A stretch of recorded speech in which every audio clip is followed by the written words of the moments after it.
And now we turn to Daf Pei Chesam and Beis. And the Gemara now is clarifying Rabbi Shimon's position in opposition to the Rabbanon. Eina tovas ksubasa, if she's only claiming mizonos, she did not receive a get. Her husband died, and the takanas ksuba was that she has rights to mizonos until she gets remarried or whatever, even after the death of her husband. So she's coming to the Yorshim, to the Yisomim, and she wants to collect her mizonos.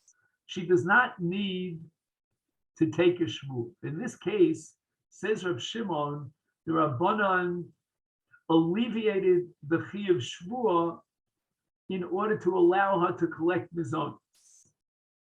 She does not have to take an oath to the effect that before he died, he already gave her a payment of mizonos.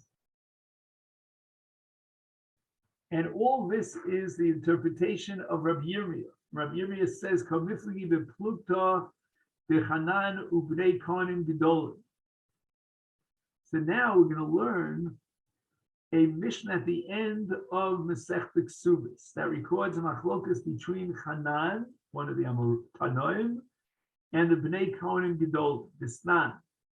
Mishalach l'binas hayom v'ishta tovas mizonos. Here's the question as to whether or not a woman whose husband checked out and now she wants to collect mizonos from his bank account, does she have to take a shvuah to the effect that he did not give her mizonos up front?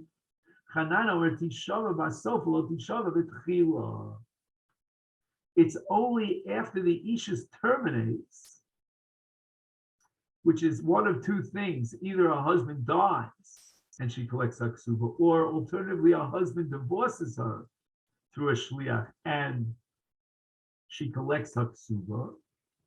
Then she has to take a shvuah not only on the ksuba, namely that her husband did not pay off the ksuba, but also on mizonos.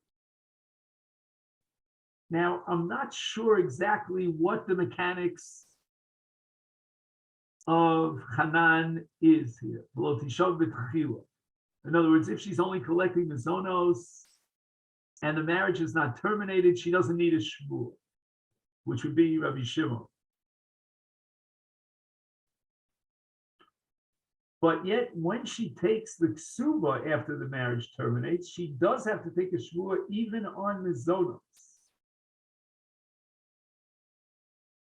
I'm not sure what the mechanics is. I'm tempted to think, and please don't clobber me over the head, that we're talking about a kind of a Gilgal shvuah. In other words, once the Yisomim, the Yorshim have a right to demand a shvuah on the ksuba, and nobody denies that, then memela, they have a right to demand a shvuah mizonos.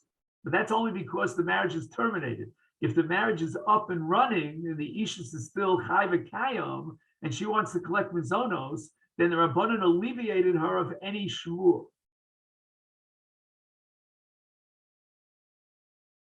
And this reminds us very much of the sugya of ein adam dar im nachash b'kfifa achas, that within the course of the ishus of the marriage to wave over our head this suspicion that maybe she's illegally claiming mizonos. What kind of a marriage is that?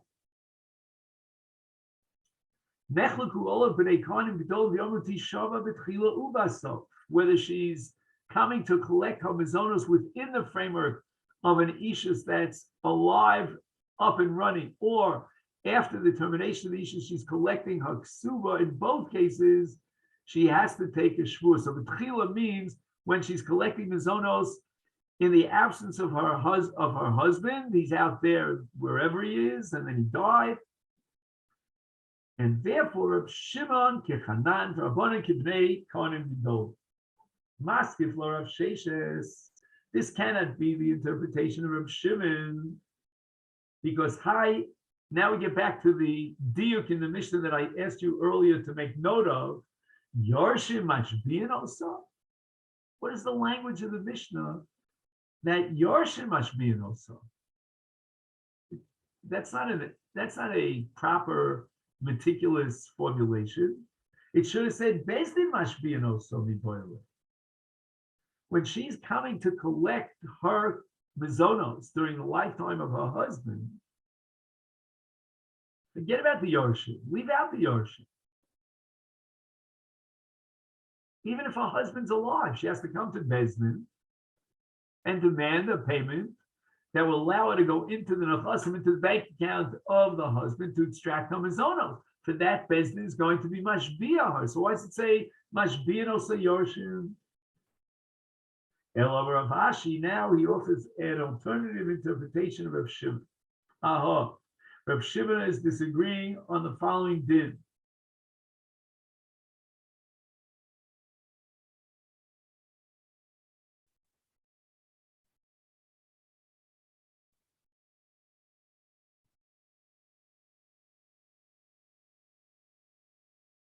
Now, this din was quoted 2 days ago on Daf Pei Vav and Beis. So this was the sugya that we learned on Erev Shabbos Kodesh. So I don't want to suspect us of forgetting what we learned 48 hours ago, but at least for myself, Hodas Baldin, we have to jolt our memory. The case is that her husband died. She wants to take money out of the bank account of her husband to pay for the kavura, the burial of her husband. And if you're going to require that she take a shvuah, it's going to delay the burial of her husband. And therefore, holcha mikever bailo lebeis aviyah.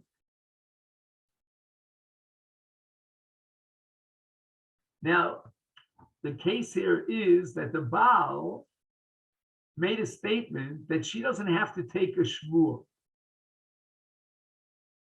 And he went as far as to say in his declaration that even from the Yarshim, his own Yarshim, she doesn't have to take a shvuah. And now she has nothing involved in the nechasim. She was not appointed as an apotropis to oversee the nechasim. She simply is taking money to bury her husband, and then she goes back to her father's rishus. Oh, or she returns to her own marriage house, the house of her father-in-law. But no one appointed her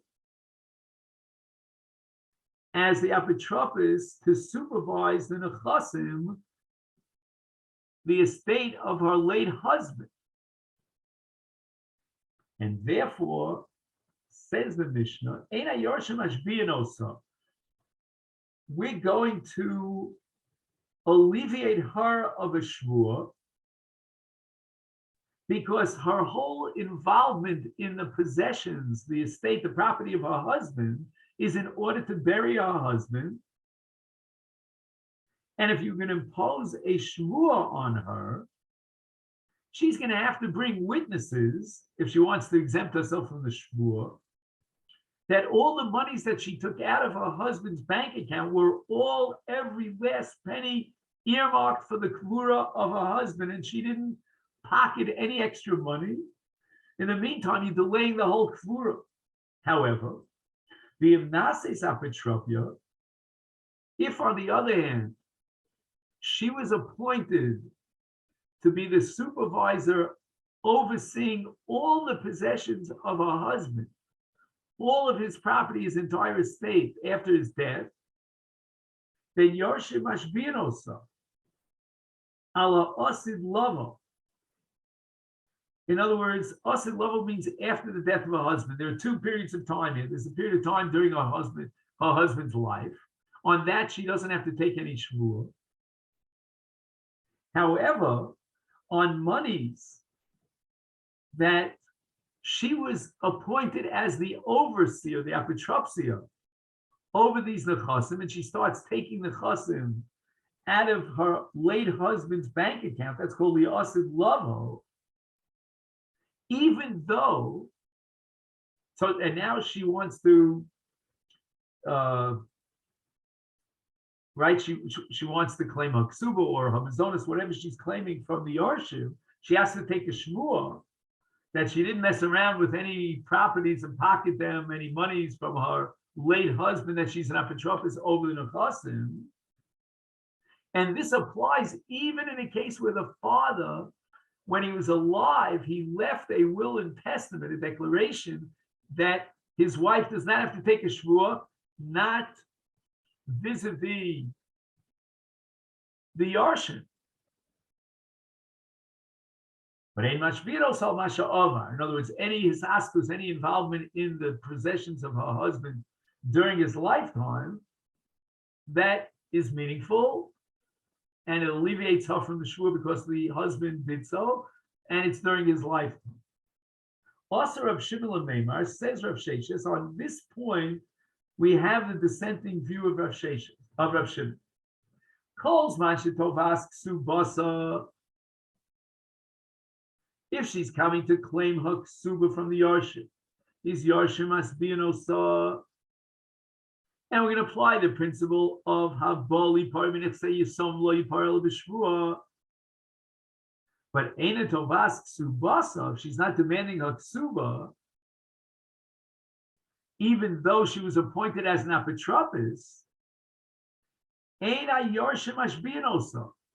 We want to make it attractive, says Rav Shimon, for her to play the role of an apotropis. We need desperately an apotropis to oversee the possessions of the late husband or the late father of the Yisomim. And now you're going to require her to take a shmua because she's an apotropsia? Adarab, you should give her brownie points. You should give her a special flag that says, I fulfilled this great mitzvah of being an apotropis. And now you're going to impose a shmua on her? Says Rav Sheshes, this is a machlokes in the Mishnah itself on Pevav. Actually, the Mishnah on Pevav does not quote a dissenting view, but the Gemara analyzes that since the Mishnah quotes the view of Abba Shaul as if he's a das yachid, apparently the Chachamim rejected Abba Shaul. And the Rabbanan Shita, the dissenting view against Abba Shaul, is not quoted in the Mishnah. Because Miflagi bepluted Abba Shaul, Rabbanan Disnan in the Mishnah back on Pevav. Apotropos should be no Avi Yisomim if a fremda, meaning a zar, was appointed as an apotropos to oversee the properties of the Yisomim after the death of their father. So Yishama, the apotropos will have to take a shvua to the effect that he did not take any money and pocketed for himself. And this applies when the Yisomim are gedolim and they can demand such a shvua from the apotropos. And according to this shita, we're not afraid that this will stare the person and inhibit it from taking the role of an apotropos, even though he knows full well that he'll have to take a shmua at the point when the Yisomim become gedolim. And this is the case of an apotropos who is appointed not by Beis Din, but rather by the family itself, by the father himself. Before his death, he said, you be the apotropos over my heir's property. And why does he agree to be an apotropos? Who will you choose to be an apotropos over your nechasim? It's got to be someone who owes you a debt of gratitude. Otherwise, why would he take on this headache? So he is motivated to become an apotropos because he owes the father, who's now alive but about to die, a debt of gratitude. So he won't be stared he won't be inhibited by the fact that he knows and he realizes at the end of the day he'll have to take a shvua to be somim that he didn't illegally embezzle any money. However, we know Bezdin, if he was appointed not by the father before the father's death, but rather by the Bezdin, lo yishava. There's no need for him to take a shvua, because if you're going to demand of him a shvua, he'll never agree to be appointed by the Bezdin. He doesn't owe Bezdin any favors, any gratitude. He doesn't want the glory of being an apotropos. It's a tremendous headache. And on top of that, you're going to tell him that he has to take a shvua? He'll never, ever agree to be an apotropos. So therefore, we have to alleviate him of the shvua. That's the sheet of the chacham. As we say in Yiddish, the exact opposite is true. Minu bezdin yishava. There's a certain status of an apotropos who is appointed by bezdin. He wears it on his lapel. The fact that the courts appointed him and trusted him. You know, you remember the Allstate commercial for the insurance company, right? You're in good hands. The fact that bezdin, no. Allstate? No? Okay. There used to be a very famous advertisement, you know, where the Allstate insurance agent is holding on to the house, you know, in his hand. They shrunk the house, you know. So this apotropos has a great kavod that Bezdin relies on him, and they appointed him to oversee the nechasim. It could be a property who's worth what, who knows, home to a. So therefore, he won't be spared. He won't be inhibited to take upon himself that role as an apotropos simply because he has to take a shvua. He's just so proud of himself. It's such a great glory and covet for him. But avi yisomim lo yishava. A person is not going to be willing to take an apotropos job because of a buddy of his who appointed him so, when he knows he's going to have to take a shvua. Rabbi Shimon kir b'avashol. Rabbi Shimon agrees with avashol that if she's not collecting her ksuva, then ein mashpin also. You know, there's the fact that she has taken on the role after the death of her husband as an apotropos. That's not enough to be mechayev a shvua, because we want to motivate her as a mino avi yisomim to take upon herself that responsibility. So we have to alleviate her the shvua. That's havashol. Rabbanon, those who disagree with Rav Shimon, the Tanakama, they hold, again, even though that sheet is not mentioned, Kirabbanon, they hold like Rabbanon who disagree with Abishol, and we're never afraid that apotropos, who was appointed as the Avi Yisomim out of Hakar Satov, would deter and defer from taking that job, even if he knows, or in this case she knows, that she'll have to take the shvua. And once again, the Gemara is going to reject this interpretation of Rabbi Shimon. Maskif lo Abaye. Hi, if you're interpreting Rav Sheshes, as you said, the Mishnah is then, it says, Kol Zman shetovas ksubasa. That's not the appropriate language. Kol Zman shetovas ksubasa sounds like Rabbi Shimon is coming to be machmir, to say that because she's being tovas ksuba, therefore mashbian also. When in fact, according to your interpretation of Sheshes, the whole thrust of Shimon is to be mekil and to tell us that as long as she's not collecting the ksuba, even though she's an apotropos, she's alleviated from the shvua. It should have said im tovas. However, in a case where she's coming to the ocean to collect the ksuba, then we're going to apply the universal principle of ein ifraim minitza yisom el b'shvua b'boiler. That's what it should have said. Elamar Abai rejects Rav Sheshes. Aha, Rabbi Shimon is coming to argue against the Mishnah on Kevav that says that kasav la, if the Baal writes a document in which he alleviates her from neder ushvua eli alayich, Eino yochel ashbia, and if he says neder shvua ein li v'lo yulyarshai v'lo aboyim b'shusi olayach al yoshayef v'al aboyim b'shusi ein yochel ashbia lo hu lo yarshim v'lo aboyim b'shusa. Boy b'shusa is l'kuchos. Lo he v'lo yosher v'lo aboyim b'shusa. So the Mishnah makes a flat statement that the Baal has an authority to alleviate her of the shvuah vis-a-vis the collection of aksuba, both a ksuba from the Yisomim and a ksuba from and a collection from the Lekuchos. Yisomim meaning Yosha. So he himself can't be mashbiah her because he forfeited and waived the shvuah. So when she comes to collect the ksuba, she doesn't take the shvuah. He waived her chiv shvuah from his yarshim, in effect that he dies and she's collecting from the ksuba from the estate, and from the lekuchos. Also, Reb Shimon L'meimah, Reb Shimon says, no. He does not have the authority to alleviate her of the shvuah, but rather calls man shetovas ksubasa yorshim ashbiyanosa. It's his authority against the authority of the chachamim. The chachamim meaning the rabbanan who made a takana that ein nifraim minifsa yisomim el b'shvuah kamifli b'plukta davashol ben ima Miriam v'rabbanan.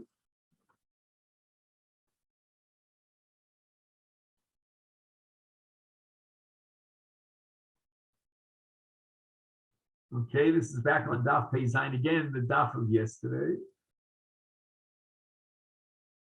They have a machlokes whether the t'nai of the father of the husband during his lifetime could pater a shvuah when she comes to collect the ksuba, not from him, but from the yarshim. Reb Shimon Kabashol, that ein nifroim minichse yisomim el b'shvuah, and the fact that he exempted her from a shvuah, that's only vis-a-vis himself. He has authority over himself to waive the shvuah, but not to contradict and undermine the takanas chachamim that aboli par minichse yisomim lo yipar el b'shvuah. So when she's collecting after his death from the yisomim, she must take a shvuah. And Rav Shimon is coming to be machmir like Abba Shol. Rabbanon, the Tanakama that disagrees with Rav Shimon, Kirabbanon, who disagree with Abba Shmuel, that the husband has the authority to alleviate a shvuah from the Yisomim, the Aboli Par Yisomim, even though that undermines the Takonis Chachamim of Aboli Par Minichse Yisomim.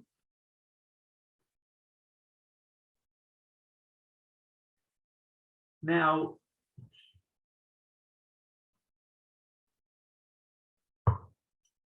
I was interested in coming up with some logical lomdish explanation for the shita of the Rabbanan. I mean, how could he have the authority? So I think the answer here is that we have to define the piron here. The payment of haksuba.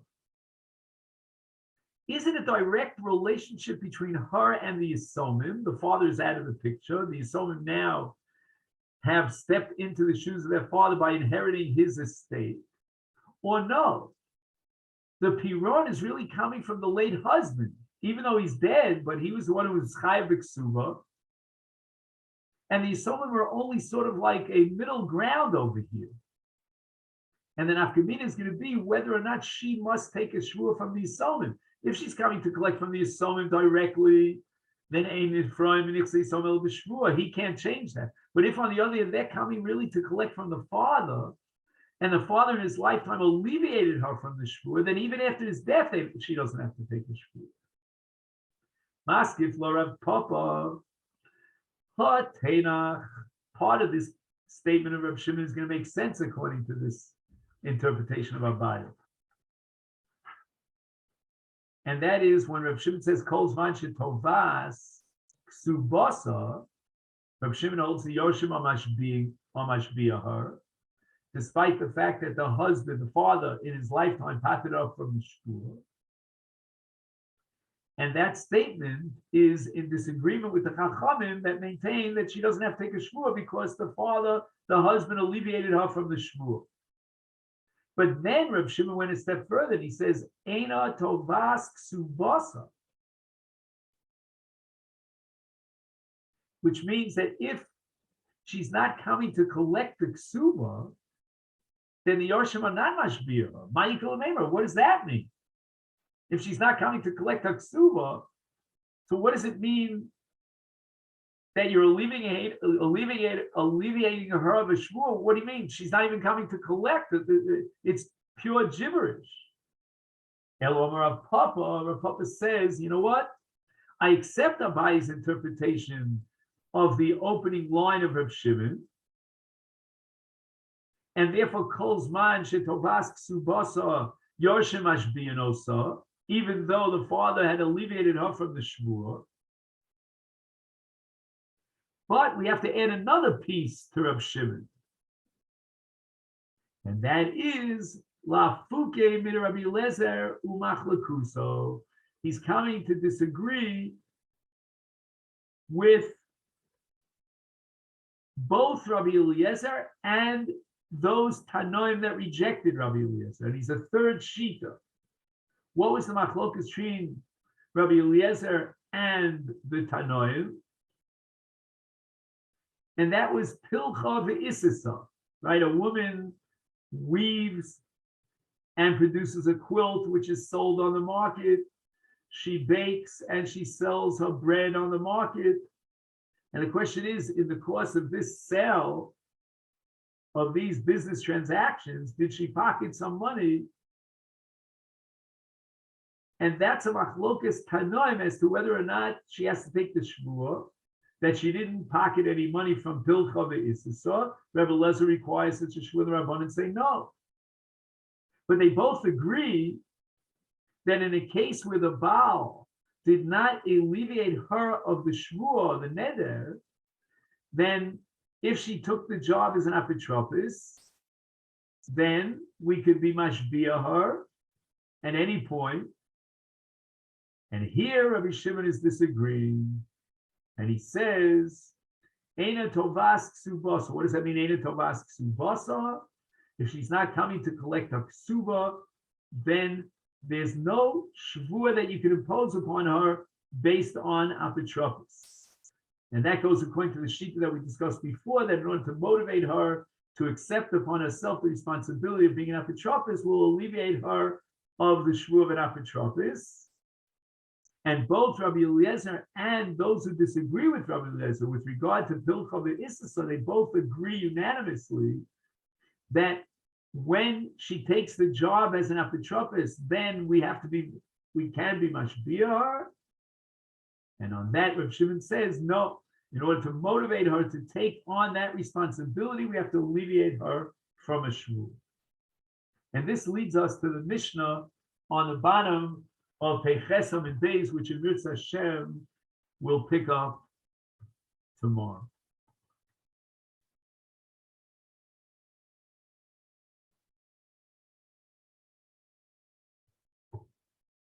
Okay, then, so I wish you a great day.